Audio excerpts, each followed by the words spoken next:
Cinema. Cinema. Cinema. Cinema. Cinema. Cinema. Cinema. The word cinema comes from the French word cinématographe, which means motion picture. Breaking that down even more, cinématographe comes from the Greek word kinema, meaning movement, and grapho, meaning to write and record. It's important to understand where something comes from because that's how you determine if it's going in a direction that is true to itself, or if it's not living up to its origin. But just like people, language is living and breathing. It evolves over time to include many uses. The definition of the word cinema today now has multiple meanings. A theater, a place that shows movies. Movies as an artistic expression or an art form, or the business or industry of making movies. Motion pictures. But what happens when that motion stops? What happens when a moving picture stands still? When you have an incomplete picture? Well, now there's something missing. The whole thing is missing. So this video is going to be a little different because I want to talk about a few things that have shaped my ideas on creativity and film. And I also want to practice some filmmaking shots. So you guys are going to get some different setups today. I have always been inspired by the arts. When I was growing up, we lived lowest middle class. My mom was really good about giving us experiences that made me feel rich. So I never felt like that. We went to museums, we went to festivals, we looked at art, we went to libraries and saw lots of musicals, chitlin circuits and church plays, but shows nonetheless. And I remember it being a huge treat to go to the movies. Going to the movies was like having McDonald's money. The whole buying our ticket, seeing previews, smuggling food and candy into the theater is like a core memory for me. I remember my mom frying chicken and putting it into Tupperware and then putting that into her purse so we wouldn't beg for food when we got there. So for me, movies was a place you went to that wasn't home and it wasn't school and it wasn't church. It was like a magic show or an amusement park. It was a place that was so outside of my normal experience where my senses were attuned to everything I was seeing on screen. I distinctly remember seeing the movie Hurricane with Denzel Washington in 1999. We went to this place near my grandma's house and my mom's house that we used to call the Ghettoplex. It only had 4 screens and it hadn't been updated since the early 90s, but it was cheap and it had movies. But Hurricane, it was a Denzel flick. He embodied this boxer whose dream was cut short because he got wrongfully accused of murder. I really need to go back and watch that movie, but what I do distinctly remember was the feeling that I had with the story. I was pulled at my heart for this man who had a dream to win a title, but had been opposed by a very unfair system. There's something in my core that has always resonated with combating injustice, and I was moved in a way that I hadn't really experienced up to that point. Maybe it connected to the fact that I saw injustices around me. My mother was raising me and my sister without much help, and she wasn't really able to afford things that I thought the other kids got to do. You know, really hard-hitting social justice stuff. But it was Denzel's commitment to this role, like so many of his roles, that really stands out to me and resonated with me in that dark theater. The unfairness was palpable. I felt like I was wrongfully accused of murder. And I resonated with something deep inside about the pain when people can't advocate or protect themselves. I remember that feeling. It was the same when I saw the movie What's Love Got to Do with It? And you couldn't tell me that Angela Bassett was not Tina Turner for like years afterward. But that one I didn't actually see in theaters. I think I saw that at a family member's house. And I was young. I was less than 10 years old. And I remember seeing it really transformed the safety of my grandmother's side room into this nightmarish, exhilarating musical production. Now, before y'all come at me in the comments about why was I watching this movie so young and where are my parents, you got to remember that this was the 90s. I was a latchkey kid, so I spent a lot of time independently kind of making decisions for myself about what I was going to watch. And I was definitely watching stuff that was well beyond my years. But I remember my grandma's room was where she had a bunch of these family pictures, and she had like, knickknacks and jewelry in there. She had Christmas decor, and there was these Mardi Gras style beads that I found in the closet. And Tina Turner's painful biopic about relentless abuse at the hands of her husband and musical partner, and Ike Turner, it was inspiring and devastating. It appealed to my musical aspirations, but it horrified me in my relationship ones. But there's a scene where Anna Mae is introduced to Buddhism and chanting by her former dancer and friend. Shout out to the ever incredible Vanessa Bell Calloway. Always love seeing her in movies. This scene really captivated me because it was empowering, and it looked like Tina was really regaining herself in the process of her chanting. I also was a kid, so I didn't really know what was being said. I didn't really understand, but I tried to mimic this in my grandma's side room with those Mardi Gras beads, the Buddhist chanting, and the false electric candles. And my grandma put the stop to that with the quickness, because she do not play about God. And what we not going to do is mess around with other religions, Ouija boards, none of that. But that was the place that movie took me. Powerful music, insane Tina Turner vocals, horrific abuse, and forbidden empowerment.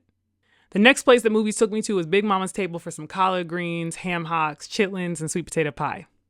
Just so we're clear, not that Big Mama, this Big Mama from the one in Soul Food. And I told the story before in my videos about the infamous Cousin Faith scene and her forbidden relations with her cousin-in-law, Miles. Though that was imprinted on my mind, some broken expression of intimacy, the scene I recalled first was the one with Lem and Bird, a backroom rendezvous while Big Mama cooked. I knew I wasn't supposed to watch it, but I did, intently. I was intrigued by the place off the kitchen, just inches away from Big Mama preparing for Sunday dinner. I thought about my own grandma, who has since passed on, but was an integral part of my growing up. And she fried up chicken. She made up gumbo and collard greens. She was direct and no nonsense, protective and sharp, but still loving. Would she have any idea that what I saw, the sexually liberated young Bird, and how that could take me to a place? Would she have tried to stop it?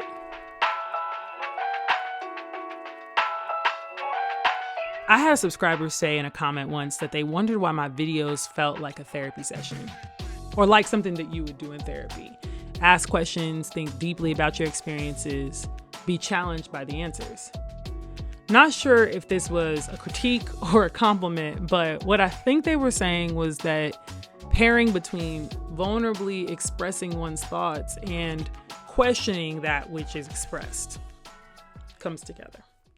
If you're new to my channel, you might actually notice that I speak fairly deliberately, definitively even, but it's not because I have all the answers. It's because I know in order for my position to be challenged, taken seriously, thought through, and interpreted, I need to allow some room for people to share or not share my perspective. I have to stand on business. And I think the true nature of art is that which is open to interpretation. It's open to a little bit of sparring. That's not to say that artists won't have a specific stance, but they invite the audience into that conversation. One that may be very hardlined and confrontational, and one that could be more casual and, informal. I'll show you an example. This is a piece that we were gifted by an incredible artist and family friend, Wade Harrison. He's an expressionist painter and also a graffiti artist under the tag Suede. And it makes me feel so much just looking at it. You see an art piece, you really should feel something. Not just feel, you should see, you should sense. Even if you feel confused or unimpressed or frustrated, that's still a feeling. And there's some art pieces that connect more than others and resonate with you, and you can look at them 100 times and still find new things.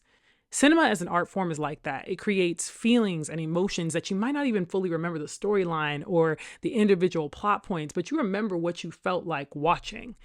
A movie that stands out for me is The Last Black Man in San Francisco, an A24 film that takes so many turns, you never know exactly where it's going to end up.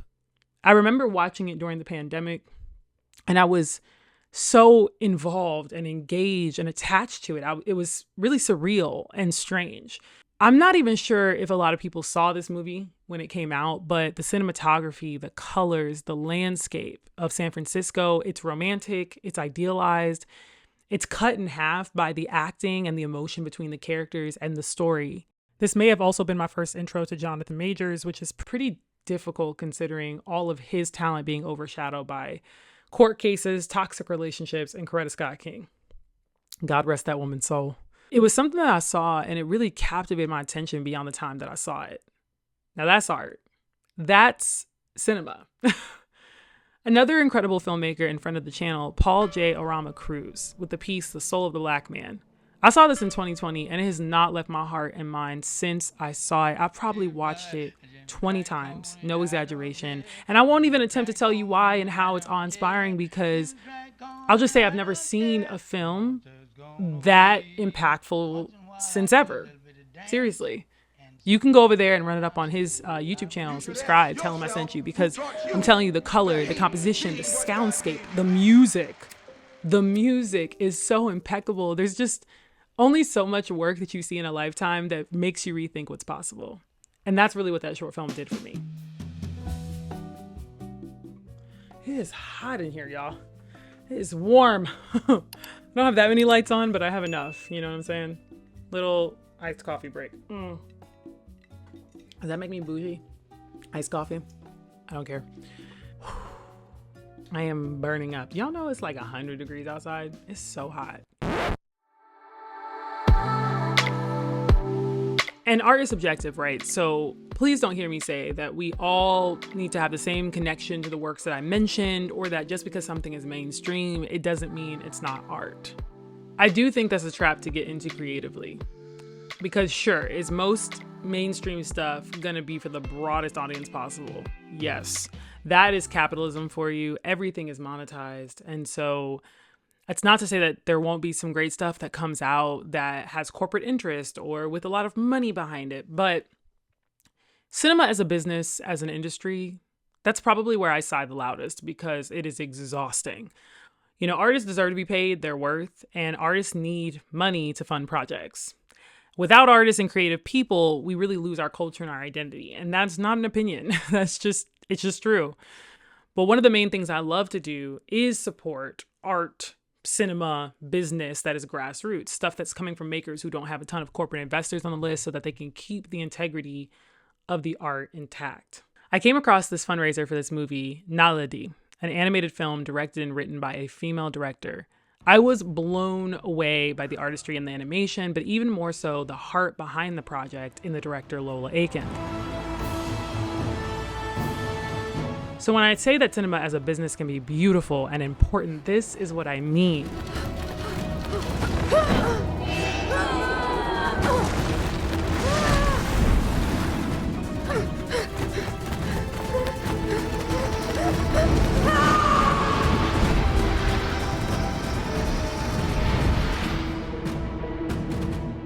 But the love of money, we all know, is the root of all evil. And remember what I said earlier, roots? What is the origin, the etymology?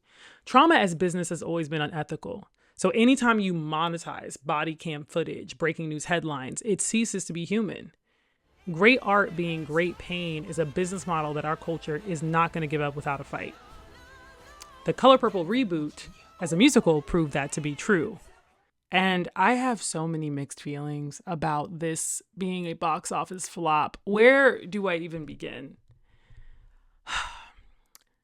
I'm a musical theater nerd, and I have an affinity for the classics such as The Pajama Game, all the way through The Promises, Ragtime, Caroline or Change, In the Heights, and as FD Signifier might say, The Rapping Slave Masters in Hamilton.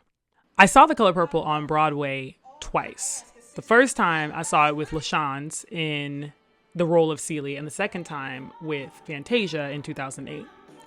And I'm not gonna lie to y'all, she was magical on stage, just breathtaking and authentic, and she made Celie feel like Whoopi did in the original, accessible, powerful, relatable.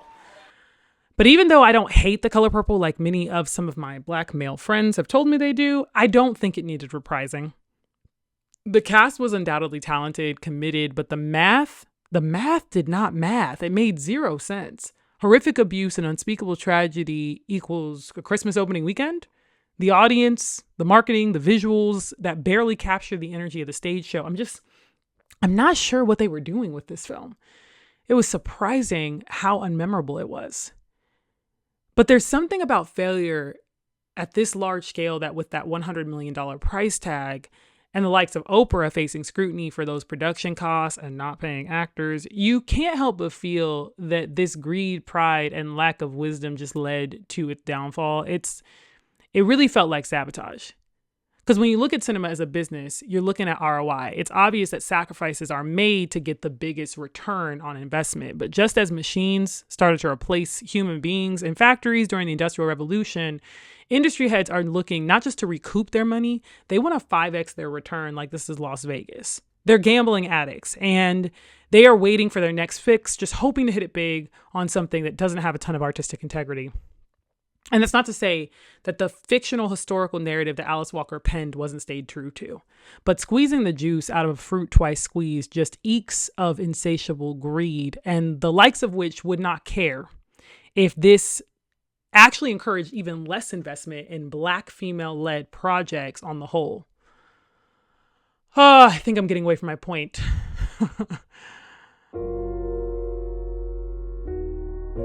The moving pictures business as it stands is one that squeezes the artistic juices of humans into a captured film roll that they sell to other humans for dividends and cashbacks. Something I'm wrestling with as I consider my own ambitions as a filmmaker. Is it even possible to do this sustainably? Can I make a living and not sell my soul to the top dollar? How do I care for my artists and myself in the midst of negotiating and pitching contracts and shooting for 8 hours versus 14 hours and not burning out my community with favors and fundraising asks? What am I to do to prepare my character in such a way to not chase clout for the sake of being viable or mainstream? Cinema is moving pictures, but the movement stopped. The picture is incomplete. Subscribing to this channel is less about how little power that we have and more about starting or restarting a movement. One that examines the root system of media and movies, one that wishes for redemption of an entire industry and culture that, as far as I can see, is standing still. Cinema. So, cinema. Cinema. Cinema. Cinema. What will you do? Cinema. Cinema. Cinema. It's time to move.